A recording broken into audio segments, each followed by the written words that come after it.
Ilia is fucking dangerous. One of the best all-around martial artists. Ilia Topuria, he's just one of the most solid guys in the UFC. One of my favorite to watch, just because he's so, and yes, he's sharp. Yes, he's another animal. He's scary. But don't forget, they said the same thing about Peter Yan. Can Ilya get the job done against the current GOAT of MMA, Volkanovski? Ilia Topuria versus Suga Sean. I'm going to get a lot of hate for this, but I tell you what, guys, it's a winnable fight for us. I promise you it's a winnable fight. Okay, guys, it's Uncle Red back with another video.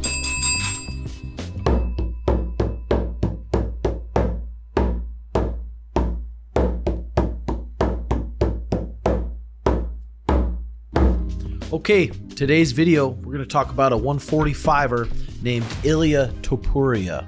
He's fighting the GOAT right now, Alexander Volkanovski, at 145, February 17th in Anaheim, California. And in this video, I'm going to talk about, is it a potential matchup for the Sugar Show in the future? And why do I see that as a winnable fight for us? Okay, we got Ilia Topuria, in my opinion, right now, he's just one of the most solid guys in the UFC. One of my favorite to watch, just because he's so technically sound. His balance is so good with his boxing stance. He's constantly moving. He has a nice low stance. He's a black belt in jiu-jitsu. He's been wrestling since a young kid. He's very solid, and right now, he's got a lot of confidence going into this bout. He's 14-0.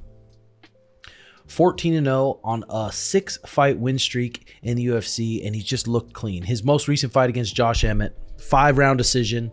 This is the first time he went 5 rounds, and I was curious to see if he's ever went 5 rounds before, so I went and watched a little bit of him versus Josh Emmett, and it was just a spectacular performance by him.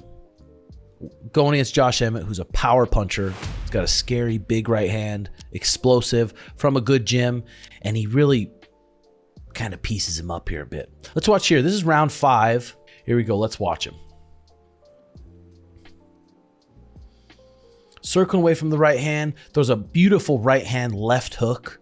And when you're left hook, when you throw your left hook, your head's already tilted to that side. Changes levels, keeps his head underneath him, keeps his butt underneath him, and runs through an explosive double leg. Just beautiful. And this is round 5 we're talking about here.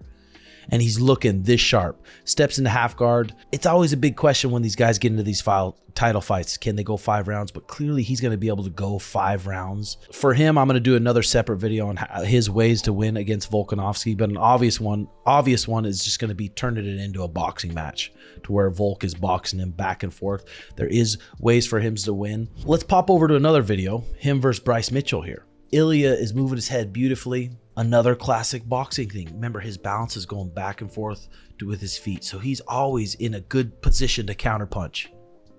In a good position to be offensive and come forward. Always in a good position to wrestle. So here, he's waiting for Bryce Mitchell to jab so he can do a classic boxing combo. You slip outside the jab and go uppercut 3-2. Bryce throws a 1-2. He kind of eats it and throws a beautiful uppercut 3-2. Steps forward, boom, and he sits Bryce to his butt. He does a great job at wrestling this match too. His stance is lower. He does a great job at shutting down the takedowns, grabs the wrist. He does all the right things technically when it comes to wrestling. And on top here with this underhook, keeping him in half guard. Decides to pass the guard. He does pass the guard here against Bryce, and this is where Bryce he said he was on antibiotics, and it looks like he is huffing and puffing a bit more than he usually does. But still, watch Ilya, even right here, just the simple things here. Look at, I'm at 246 round 2. Look at Ilya's right shin, right over Bryce's left leg. So that takes away the opportunity for Bryce to roll for a knee bar, enter the legs, get into a 50-50 scramble position. This is a good position to beat on people. With that shin ride right across his calf, he can beat on him under the armpit or over the top. And he does a great job here at battering Bryce Mitchell a bit.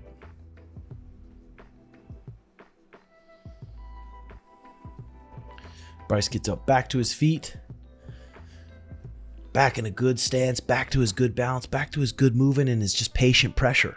I tell you what, if someone like this starts getting a jab off on you, you're in trouble. Good reaction to the wrestling and just tosses Bryce Mitchell to his back here at 220. Knee on belly, and he's just kind of beating him up, and it just shows you how skilled he is on the ground also. You can tell Ilia Topuria, he spars with good boxers. Bryce Mitchell, Probably trains pretty hard on the farm and stuff, but he's not sparring good guys. And look at him just snatching up that head and arm choke right at 153. Puts his chin in the eye, which is another way to finish that head and arm. You have the head and arm choke just like this. You work up to your chin and you almost put it in their eyeball socket and it makes things really tight. That's what Ilia Topuria does here, and he gets the finish real quick. Watch again, 158. Puts the chin in the eye. Good squeeze and finishes him real quick. And I'm gonna get a lot of hate for this, but I tell you what, guys, when I watch this fight, I've seen the two in the same room. I've seen Sean and Ilya in the same room, and I've saw him. Ilya's not this giant guy. He's a smaller guy. He's an orthodox guy. He has a very linear boxing stance. It's very sharp and very dangerous. He can counterpunch really well, but it's a very sideways stance. Every fight we've had with Sugar, and I see that it's an orthodox boxer, I get really happy because we've been fighting those guys our whole career. And yes, he's sharp. Yes, he's another animal. He's scary. Don't forget, they said the same thing about Peter Yan, how Peter's just gonna beat the tar out of him. Peter's a little bit faster. He's faster than Ilya. Ilya does hit hard. He's got a great liver shot, overhand right. You saw it against Jai Herbert, where he steps in and he throws a 3-2. Just an absolutely beautiful combo. In his defense against Ryan Hall, no one could figure out how to shut down Ryan Hall's leg entries. Ryan Hall would do those Imanari rolls, entangle your legs, and then people would get froze. But Ilya and his team had a great game plan. They're really low stance. Anytime he does that, they would kind of sprawl and block it more with their head. So his hips and legs were so far back from Ryan Hall that Ryan Hall couldn't even get the opportunity to get into the legs at all. So this guy's skilled. This is a big fight. There's ways for him to win against Volkanovski. Besides Volkanovski's been going against different type of animals. You got to remember this. Everyone knows how good Max Holloway is and how good his boxing is. He beat Max Holloway 3 times. Brian Ortega, great boxer, great black belt in jiu-jitsu, tall, skinny, lengthy, has the range. Look what happened. Chan Sung Jung, another guy, good black belt in jiu-jitsu, hard right hand that knocks people out. Look what happened. Yair Rodriguez, look what happened. But the thing is, Islam knocked out Volk a few months ago, October 21st, 2023. How much is that affecting him? It's hard to say. Someone like Volk, though, it's probably not affecting him really. Hopefully he gave himself time to recover. I'm sure he did. He has a lot of smart people around him. Give him time to his brain to fully recover. But that's the one thing on his side Ilya is going to have, and he seems confident. He says Volk is going to be his easiest fight. But I tell you what, we're going to be there, cage side, February 17th. And we have a tough fight ahead already with Chito Vera.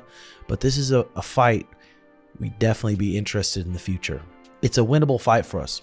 I promise you it's a winnable fight. I'm bringing in some of the best boxers, some of the most elite kickboxers, some of the best guys. He's sparring elite. Sean's sparring elite guys in the UFC right now. A lot. So if you guys think that he's going to go there against Ilya and Ilya's just going to mop the floor with him, put away the hate. Put away you hate the curly or the color hair, the tattoos, whatever it is that you hate about him, and just watch his skills, and then make your decision. I'd be interested to hear what you guys think below. So comment what you think below. Like I said, we got a tough match ahead of us against Chito, and we're completely focused on that, and we're dialed in on that, and we're ready to go to war, 5 rounds. But this is a fight that is interesting. Ilia Topuria versus Suga Sean. Will it happen? We'll see. Can Ilya get the job done against the current, in my opinion, GOAT of MMA, Volkanovski? So, hope you guys enjoyed the video. Make sure you hit that subscribe button. We're almost to 100K. Comment your thoughts below, and hope you guys have a good day. Love y'all.